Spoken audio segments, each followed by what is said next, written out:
Jambo, jambo bwana, habari gani? Nzuri sana.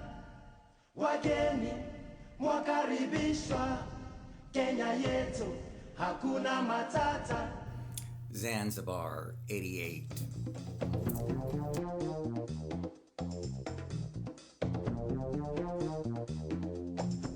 Less than 4 hours after my arrival, I was sitting in a group of young Swahili men, high, playing dominoes. They gave me the treatment, throwing everything at me at once. They shot Zanzibari synonyms for words in standard Swahili, the names of all the different tubers in their leaves, cracking jokes, reciting poetry. Nguo iko chanoni, sabuni mikokoni, huwezi kuifua, bila maji yapatikana. Clothes are on the table, soap is in the hand, but you can't do the laundry when the water is on the lamb. My first walk about Stone Town at night plunged me back to memories of Mombasa, that same Swahili civilization, that same cosmopolitan mix of races, classes, styles of dress. The island feels safe and relaxed. I walked around loose, allowing myself to be caught on any barb of conversation. I ate squid and chips with a cocoa-colored man in his early 30s who guessed that I was in Zanzibar for 2 weeks to take language lessons at the Swahili Institute, right on the money. Impressed by his ability, I strolled through the intimate streets until they brought me to Jamhuri Gardens, the square that opens out on its western side to the Indian Ocean. There I chatted with 2 boys selling cassava chips, and there I met Haroub and his Mombasan friend. He invited me to his place to get high. In spite of the circumstances, I wasn't paranoid. My instincts told me these guys were okay. Haroub thinks of himself as a Rasta and expounded Rasta philosophy to me. 27 years old and something of a hunk, his attractiveness added spice to the evening. After talking for a bit, we went to his baraza, called Jaws, and played dominoes. Half a dozen young men in Western dress, shirts with collars, slacks, and tennis shoes, gathered about a wide board perched on 2 cartons. One of the players, Meme, immediately saw that I was gay. "You look like somebody from San Francisco," he said. I think Haroub knows too, but homosexuality, the Swahili version, is accepted along the coast, and I immediately caught the difference between this relaxed, mocking acknowledgement and the stiff, disapproving silence of the Bantu inland culture. So I was drawn into the domino game, where I did not know what I was doing. I didn't even realize that Haroub was my partner. "You don't know a thing," he said in disgust. I caught on quickly enough. The others helped and explained a bit of strategy. Part of the charm of the game is the banter that goes on around it and the panache with which the players slap down their tiles. A heavy rain put the game to an end, and we sat on the baraza, the stone benches in front of every Swahili home, watching the water pelt the little square where the group meets every night. During the day, it serves as the cassava market, which gives it its name, Soko Muhogo. Eventually, we dashed to a nearby tea house, but there was no tea left. Nonetheless, Bob Marley was singing, "Every little thing is gonna be all right," and a general party atmosphere reigned. Haroub was dancing and speeding around the room. There was a poster of Michael Jackson on the wall. Haroub also had one of him in his apartment, and the boys mocked him as an msenge, the passive partner in a homosexual relationship. "He looks like a woman," they said. "Why are there pictures of him everywhere?" I asked. "He's a singer."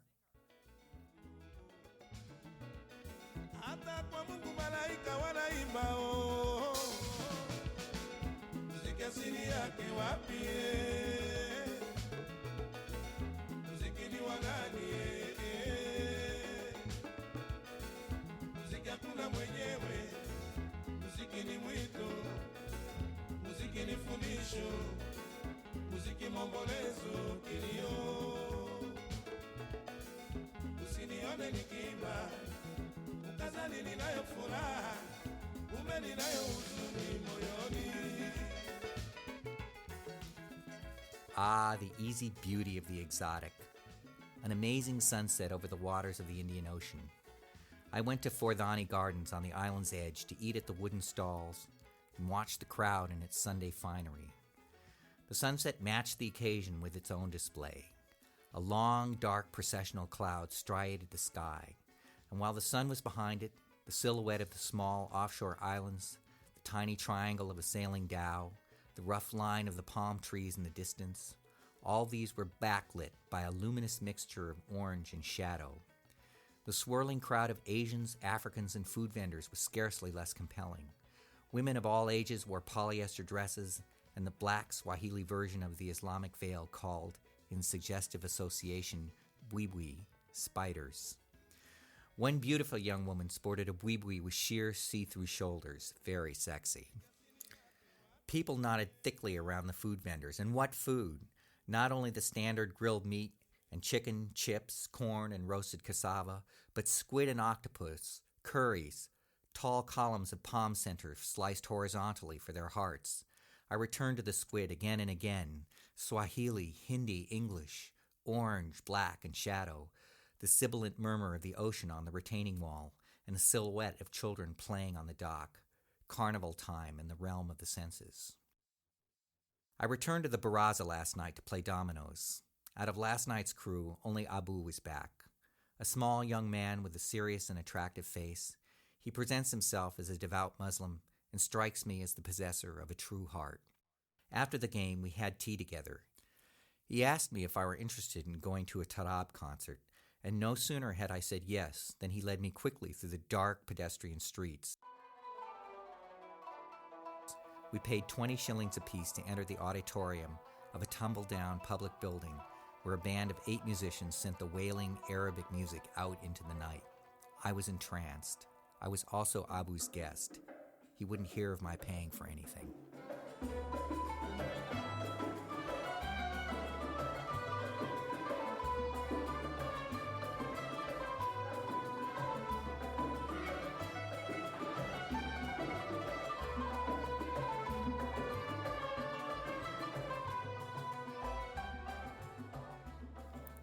The success of this visit hinged on the Swahili Institute, and I lucked out.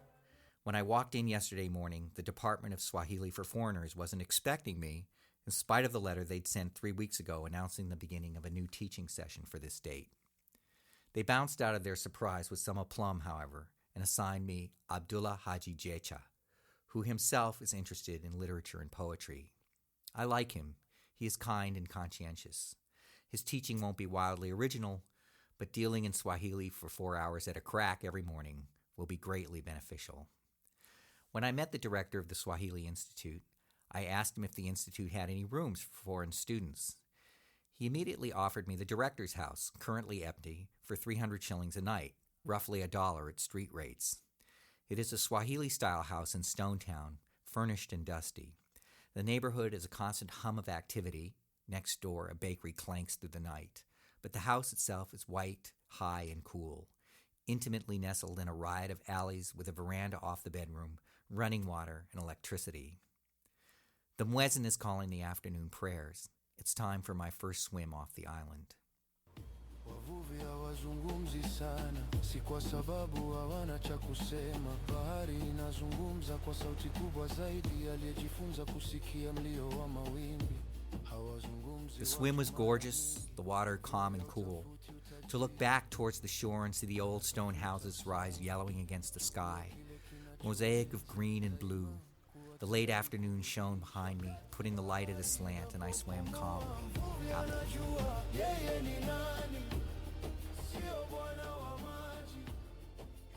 After a shower back home, I walked down to the Forodhani Gardens. On the way, I stopped at the Ottoman-style fort next to the House of Wonders, the Sultan's old palace. The interior of the fort has been transformed to a playing field for basketball, soccer, and an area for lifting weights, a nice mutation of repressive state power into free and open recreation for the people. And the people are so nice here, it almost takes me aback. All are greeted and expected to return those greetings. As I walked through Stonetown, intimate alleyways and sighing of the night, I was hailed by salutations from women, children, youths, and wazee, old folks. This morning's lesson was a good mixture of classroom work and our first outing.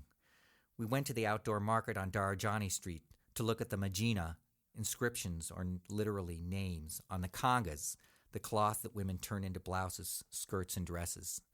They are often quite elliptical and Jecha had to explain many of them to me over sweet tea and beignets.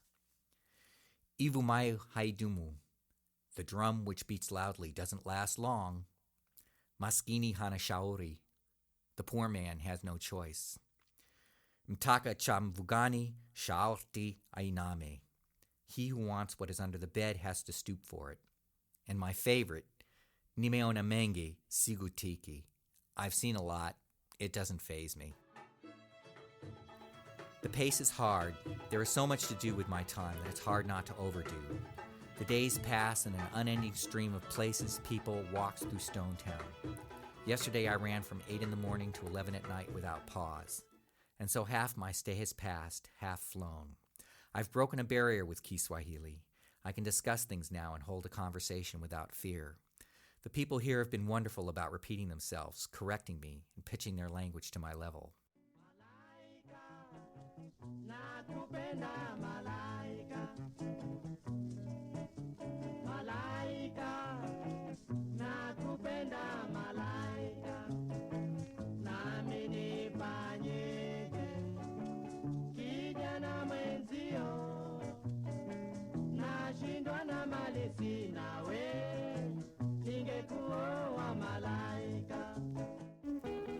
The boys at the baraza.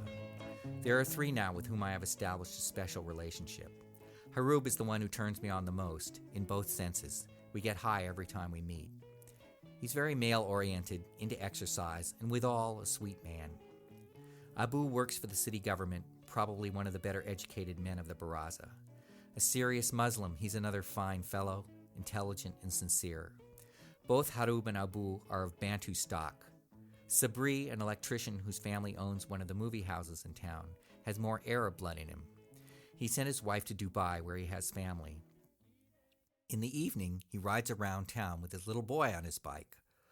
All of these men are bachelors. None have visible girlfriends. The warmth they show me may or may not have sexual undercurrents. I just can't tell. I take things as they come, or don't come.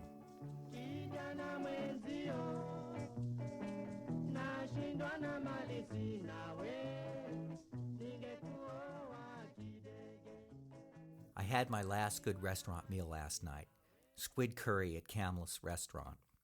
The good local restaurants, Camless and Al Jabri's, with its vibrant biryani, are closing down for Ramadan, and of course, nothing will be open during the day.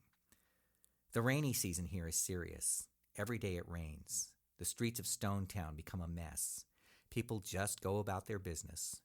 Worse than the rain, however, is the aftermath when the sun comes out. The steam rises off the streets, wet and heavy. The whole island feels like a steam bath.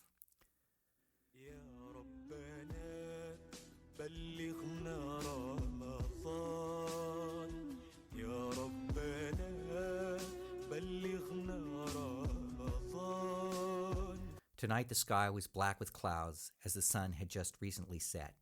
Suddenly there was a tremendous commotion among the Sunday crowd. Children began running toward the water. I asked what was going on and was told that the new moon had been sighted. 5 minutes later, 3 cannon shots rent the air. Once more the children screamed and ran. The holy month of Ramadan had begun. أهلاً وسهلاً يا رمضان يا رمضان رمضان. In an overwhelmingly Muslim society, Ramadan changes the face of the city. The refreshment stalls stand empty or remain folded in upon themselves. Restaurants and tea houses are shut up during the day. Coffee sellers disappear and no one eats or drinks in public. The more devout believe themselves forbidden to swallow their own saliva. People go about their business without the social lubricant that food and drink provide. I missed my mid-morning tea with Jecha today. I was buying pomelos, a kind of Asian grapefruit, in the market this afternoon, and I asked the vendor how long they would last. Watakubali kukaa siku 5, he replied. They will agree to sit for 4 or 5 days. I was charmed.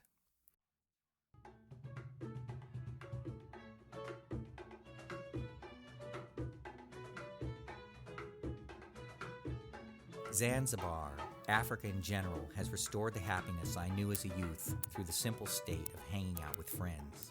In this case, my new friends from the baraza.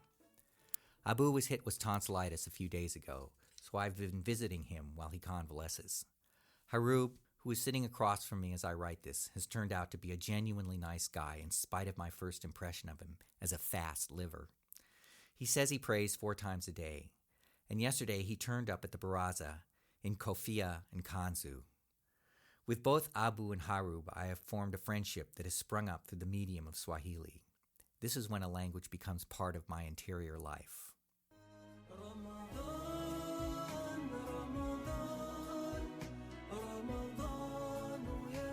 It is 10:20 p.m. Children are singing and beating on anything they can find to wake people up for their second meal, the daku. They are obviously enjoying the racket they're allowed to make, though they're more of a nuisance than a help. I tell people I'm fasting just to keep up the illusion of solidarity, but I've continued to eat, though less than usual and only in private.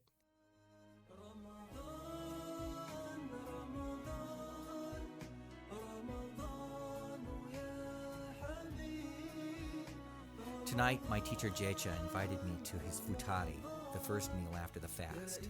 It's a Swahili smorgasbord and absolutely delicious. Jecha lives fairly far from Stone Town in a cinder block house with no water or electricity. We ate traditionally, sitting on a mat by the miserly light of a small kerosene lamp. The food was served on a large round tray covered by a plated cone. We began with a sweet glass of coconut milk, a drink particularly pleasing to God, says Mwalimu Jecha. Then the cone came off and we dove in. Cinnamon bread, fried plantain, tambi, sweet vermicelli with cardamom. A sugary, deep-fried dough cooked in syrup, beef, fish, and uji, a thin cord porridge to drink. A sweet meal in all senses. Jecha enjoyed playing the host and guiding me through the meal. He too is sweet. His wife is fat. They have 4 children. Amazingly enough, she has to produce a futari every night of Ramadan. At the end of the month, husbands are morally obligated to give their wives a new kanga for the festival Eid al-Fitr, which marks the end of the holiday. They also have to provide new clothes for their children. What with the lavishness and expense of the nightly futari, Ramadan turns out to be an expensive proposition. The irony is that the fasting is meant to remind the faithful of the suffering of the poor. The Islamic version of Christmas, where Americans lavish gifts upon one another to commemorate the birth of Christ to his impoverished parents. When I dropped a hint to Haroub at the baraza that I wanted to be invited to a futari, he immediately picked up on it, and so I found myself at a second feast tonight. Haroub eats his futari at his mother's house, along with his elder brother, Wakil. The meal there was as varied and savory as at Jecha's, but with a slightly different mix of foods. The men, supping by themselves, ate their fill. Haroub and I carried on a conversation. Wakil said not a word. Half his face had been disfigured by an accident involving lie. He may be shy around strangers or uncomfortable with wazungu, white folks. Haroub was his usual effusive self, however, and I felt at ease and welcomed. We spent the rest of the evening visiting Abou, who had been recovering steadily from his tonsillitis, and playing dominoes at the baraza. Since Thursday was to be my last day in Zanzibar, I had asked Haroub to arrange for a boat out to Prison Island, so named for the function it once held in the past. Earlier in the afternoon, I went over to Africa House, a tourist hotel, and scrounged up some newly arrived folks to join us.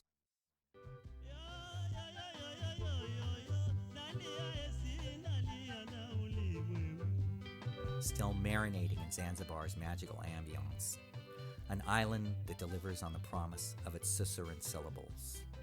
Perhaps the limited landmass of the place would eventually pall, but Zanzibar, Unguja, the Spice Islands, has wedged a niche in my heart, all of which was enhanced by the underlying eroticism finally coming to the surface. Haroub here was the principal fantasy figure. Haroub's best feature, outside of his character, is his body, compact and tight. He's not the mesomorphic specimen of the American gay ideal, but still a hunk in his own way, as he is well aware. His casual grooming can hide the attractiveness of his face, otherwise compelling in its quicksilver energy. But when he trimmed his beard and combed his hair for Ramadan, I was pleasurably shocked by how handsome he was. From the beginning, there was a strong sexual current between us, but I'm used to dwelling in a state of semi-suppressed excitement here. The Bantu culture of the mainland is intolerant of homosexuality, and I have strategically retreated to the closet, not easy for a healthy man who's been out for a dozen years, so as not to jeopardize my research at the university. In Zanzibar, I was away from my university associates and had my own place, but though I found several of the boys at the baraza enticing, any attempt at my part on seduction would have seemed at the very least a breach of decorum. Besides, I had other things to do.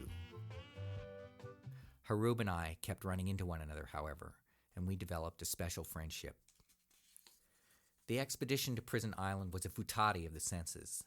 It started inauspiciously as a shower drenched us on the way out, but the sun asserted its dominion definitively in the early afternoon, and we enjoyed a clear and peaceful day from then on.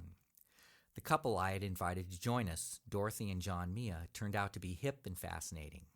John, a visual artist living in Brooklyn, possessed a great character, sense of humor, aesthetic sense, and a bag of stories. His paternal grandfather was Japanese, and he spent 2 years in Japan learning the language and culture. A tall, handsome man in his late 20s, John doesn't look particularly Japanese, except for his black and glossy hair. He found Japanese culture, while extraordinary in its aesthetic sensibility, to be closed and xenophobic. When people around him realized that here was a Westerner who could understand what they were saying, they became uncomfortable and even angry.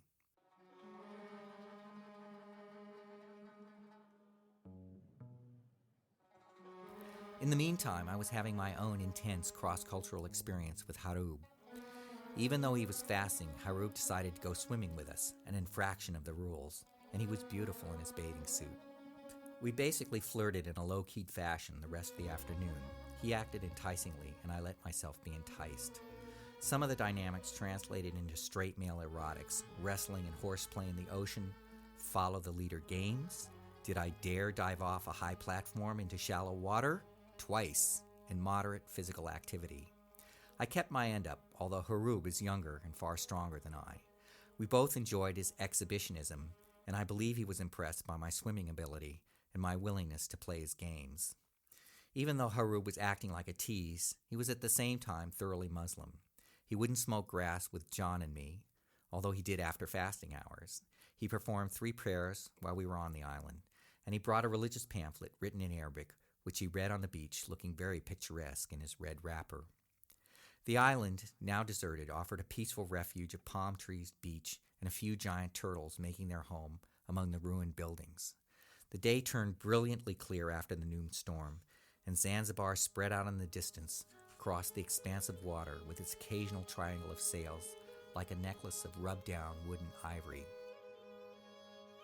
The ride back to Stonetown was a movie in itself. As we approached, I couldn't resist standing up, balancing myself by planting my legs on either side of the motorized ngalawa. A young boy had put himself in a similar position on the prow. Seeing us in our poses, John murmured, "The king and the queen." "I trust the pun was unintended," I replied, and John blushed.